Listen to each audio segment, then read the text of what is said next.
सुखदेव जी महाराज के चले जाने पर व्यास जी महाराज को दुख हुआ, उनका मन अशांत हुआ। नारद जी आए, नारद जी ने उनको अपना पूर्व जन्म बताया।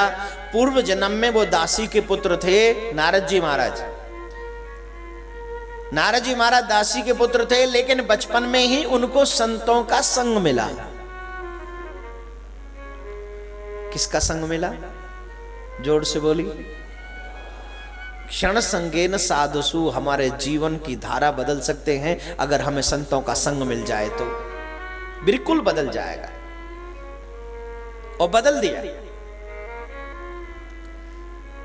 संतों के संग ने इस बच्चे को ऐसे बदल दिया, जब ये संत सोते थे ना तो ये बालक उनके चरण दबाता था, और उनके जब चरण दबाता था तो वो संत उस समय भगवान की चर्चा करते, प्रभु की कथा सुनाते थे। और जब वो प्रभु की कथा सुनाते थे ना तो बालक सुनता था प्रभु की कथा, और इतने मन से सुनता था कि जब वो जाने लगे तो उन्हें प्यार हो गया भगवान से, और वो बालक रो रहा है मुझे आपके साथ जाना है।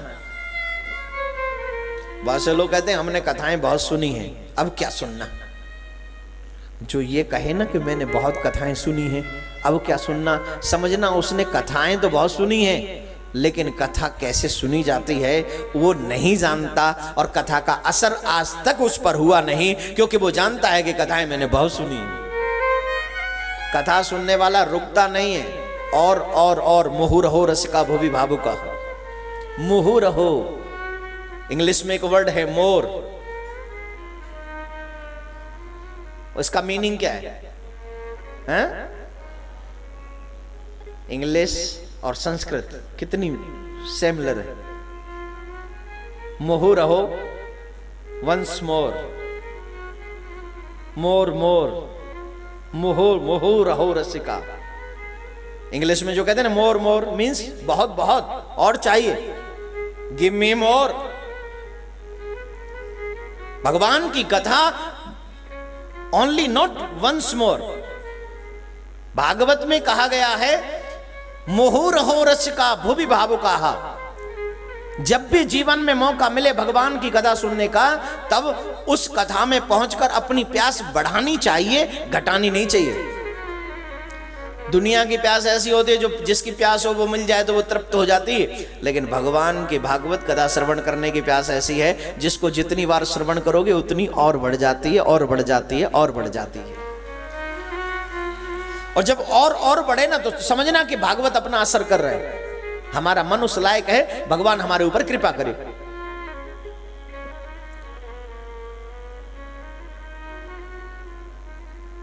बालक को भगवान से कथा सुनकर प्यार हुआ, सत्संग से प्यार हुआ।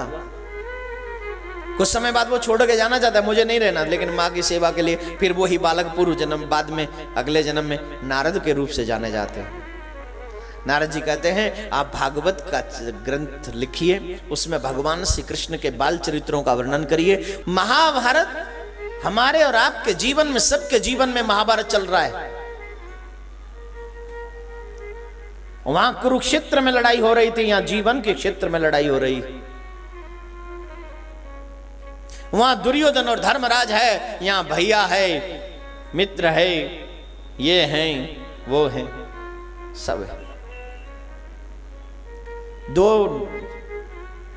एक दुर्योधन है और एक धर्मराज है, लेकिन आजकल धर्मराज की कमी है, दुर्योधन की संख्या ज्यादा है। क्या बोलना पड़ेगा? राधे राधे। महाभारत को रोका कैसे जाए?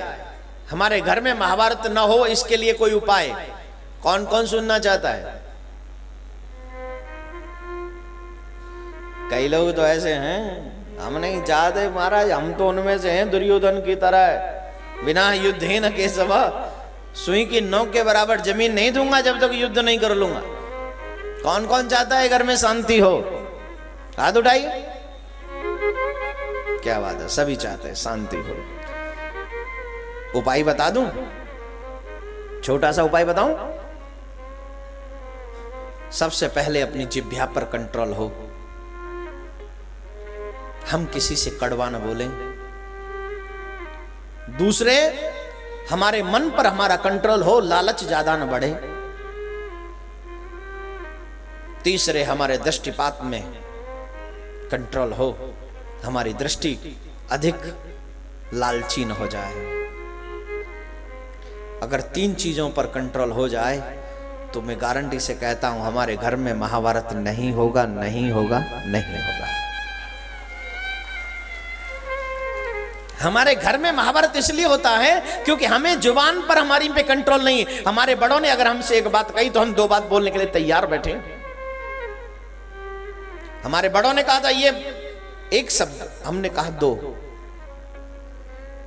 हमारे छोटे बच्चे भी अनजाने में बोल देते तो माँ बाप भी सोचते इसने मेरी इंसल्ट कर दी। तो इंसल्ट तो है लेकिन तुम उसको कंट्रोल करो अपने हिसाब से।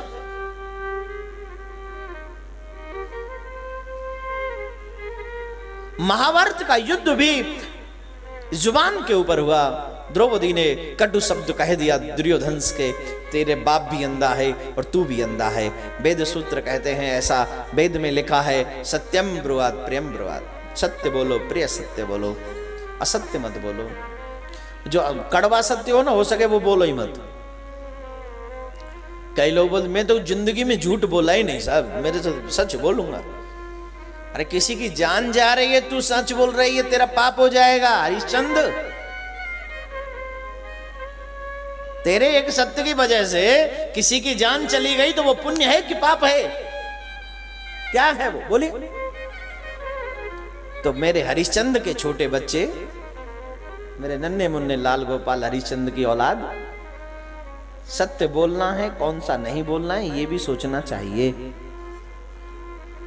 तुम्हारे वजह से किसी को नुकसान हो जाए तो ऐसा सत्य नहीं छुपा लो मन में।